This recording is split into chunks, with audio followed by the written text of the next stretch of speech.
एक समय की बात है। एक गांव में सफेद साड़ी वाली चुड़ैल का आतंक था। चुड़ैल रात भर गांव में घूमती और गांव का जो भी आदमी उसे दिखाई देता उसे वो घायल कर देती। अरे कोई तो बचाओ, मर गया मैं। एक रात हरिया अपने खेत से अपने घर लौट रहा था कि तभी अचानक उसके सामने चुड़ैल आ जाती है। अरे बाप रे, ये चुड़ैल कहाँ से आ गई? आज तो मैं गया काम से।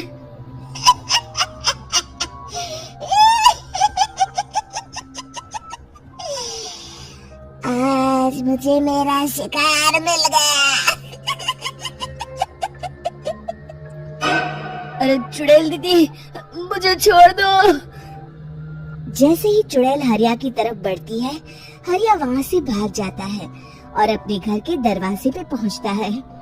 अरे भगवान, जल्दी से दरवाजा खोलो, मेरे पीछे चुड़ैल पड़ी है। हरिया की पत्नी जल्दी से दरवाजा खोल देती है। अरे आप इतना हाफ क्यों रहे हैं? अरे मेरे पीछे चुड़ैल पड़ी है, आज तो मैं बाल बाल बच गया।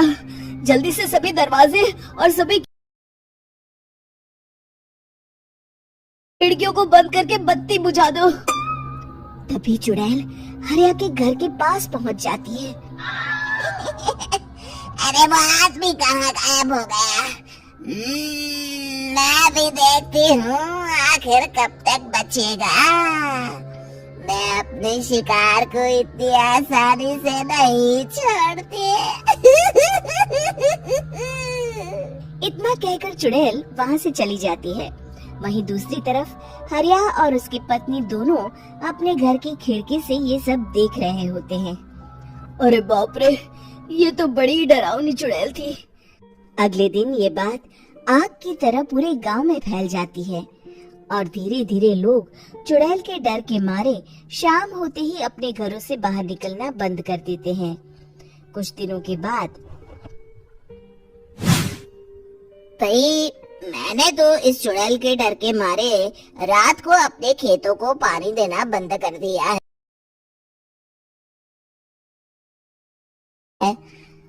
कहीं मेरी फसल सूख गई तो मैं तो कहीं का नहीं रहूंगा। साहूकार का कर्जा कैसे चुकाऊंगा? अरे भाई, पूरे गांव वालों का यही हाल है। पता नहीं ये चुड़ैल हमारे गांव में कहां से आ गई। फिर एक दिन गांव के पास वाली नदी के किनारे एक बहुत बड़े तांत्रिक के आने की बात कुछ गांव वालों को पता चलती है। वो लोग जाके ये बात गांव के मुखिया को बताते हैं। मुखिया जी, नदी के किनारे एक बहुत ही पहुंचे हुए तांत्रिक बाबा आए हैं। हमें उनसे मदद मांगनी चाहिए। मैंने सुना है वो बड़े बड़े भूतों और चुड़ैलों को अपने वश में कर लेते हैं। मुखिया जी सभी गांव वालों को लेकर उस तांत्रिक के पास पहुंच जाते हैं। ओम फट स्वाहा, ओम फट स्वाहा। तभी तांत्रिक अपनी बंद आंखों को खोलकर कहता है, क्या बात है? तुम सब लोग यहाँ क्यों आए हो? मुखिया जी उस तांत्रिक को सारी बात बता देते हैं। अच्छा, तो ये बात है। और तांत्रिक अपनी आंखों को बंद कर लेता है। मैं देख रहा हूँ तुम्हारे पूर्वजों ने बहुत पाप किए थे, जिससे ये गांव अब श्रापित हो चुका है। उसी के फल स्वरूप तुम्हारे गांव में चुड़ैल आई है। ये चुड़ैल बहुत खतरनाक है, ये किसी को नहीं छोड़ेगी। हे भगवान, मर गए रे, अब क्या होगा? तभी गांव के मुखिया जी कहते हैं, बाबा, इस चुड़ैल से हम सबको बचा लीजिए। कोई तो उपाय होगा। इसका सिर्फ एक ही उपाय है। सभी गांव वालों को बारी बारी हर दिन अपनी आधी फसल उस पहाड़ी के ऊपर बनी काली गुफा में छोड़ के आनी होगी। तभी उस चुड़ैल की भूख मिटेगी और श्राप का प्रभाव खत्म हो जाएगा और तुम सब जिंदा बच जाओगे। सभी गांव वाले उस तांत्रिक की बात को मान लेते हैं और वहां से चले जाते हैं। फिर अगले दिन से रोज उस गांव के लोग बारी बारी से अपनी आधी फसल उस काली गुफा के पास जाकर रखाते। कुछ दिनों बाद हरिया की बारी आती है। बाप रे, आज तो मेरी बारी है उस काली गुफा में जाने की। क्या करूं? वो तो बड़ी खतरनाक चुड़ैल है। मेरे तो हाथ पैर कांप रहे हैं। फिर हरिया डरते डरते अनाज की बोरियां अपनी बैलगाड़ी में लाद देता है। तभी हरिया की पत्नी उससे कहती है, देखो जी, संभल के जाना और किसी भी हालत में शाम होने से पहले वापस आ जाना। उस चुड़ैल का कोई भरोसा नहीं है जी। हरिया बैलगाड़ी में बैठते हुए कहता है, भगवान, मैं क्या वापस आऊंगा? लगता है अब तो मेरी खबर ही आएगी। इतना कहकर हरिया वहां से चला जाता है। रास्ते में जंगल से गुजरते हुए हरिया की बैलगाड़ी का एक चक्का बड़े गड्ढे में फंस जाता है। हे भगवान, अब ये क्या मुसीबत है? हरिया नीचे उतर के पूरी ताकत से अपनी बैलगाड़ी को गड्ढे से निकालने की कोशिश करता है। बहुत देर मेहनत करने के बाद हरिया की बैलगाड़ी उस गड्ढे से बाहर निकल जाती है।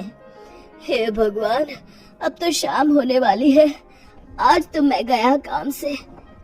जैसे तैसे हरिया काली गुफा में पहुंच जाता है।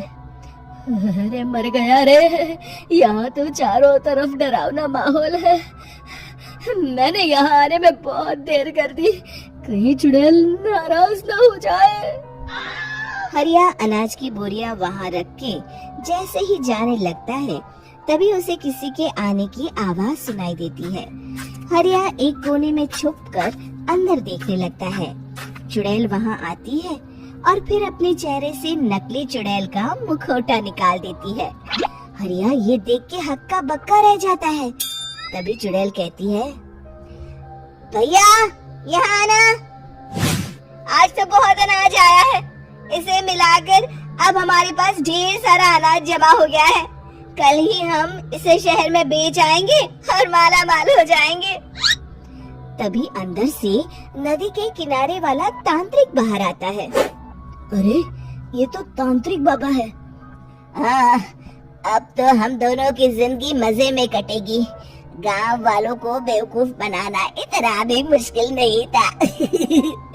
लोग तो तुम्हें सच में असली चुड़ैल समझते हैं।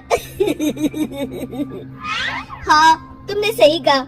अब ये गांव वाले चुड़ैल के डर से जिंदगी भर इस काली गुफा में अनाज पहुंचाते रहेंगे।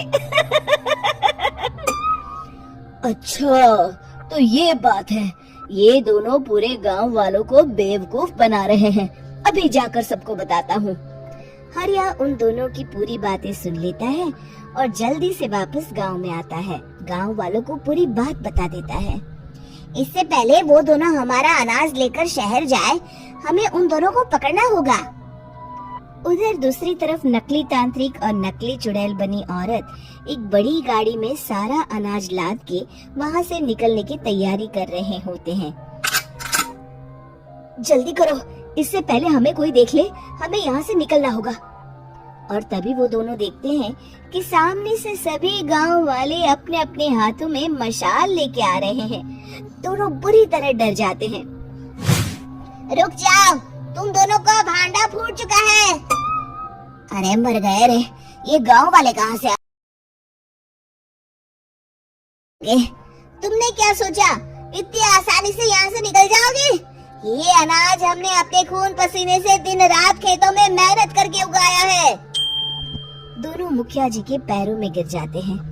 हमें माफ कर दीजिए, हम दोनों एक नंबर के कामचोर हैं। बिना मेहनत किए पैसे कमाना चाहते थे। हाँ हाँ, अब हम आगे से मेहनत मजदूरी करके पैसे कमाएंगे। हमें कुछ मत करना, हमें छोड़ दीजिए।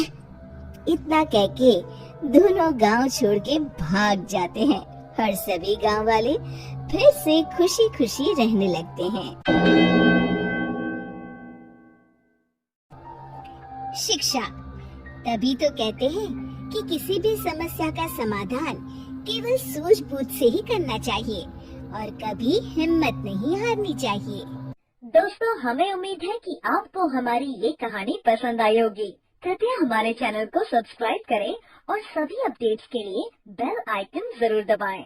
और हाँ, वीडियो लाइक और शेयर करना मत भूलिएगा। Bye bye.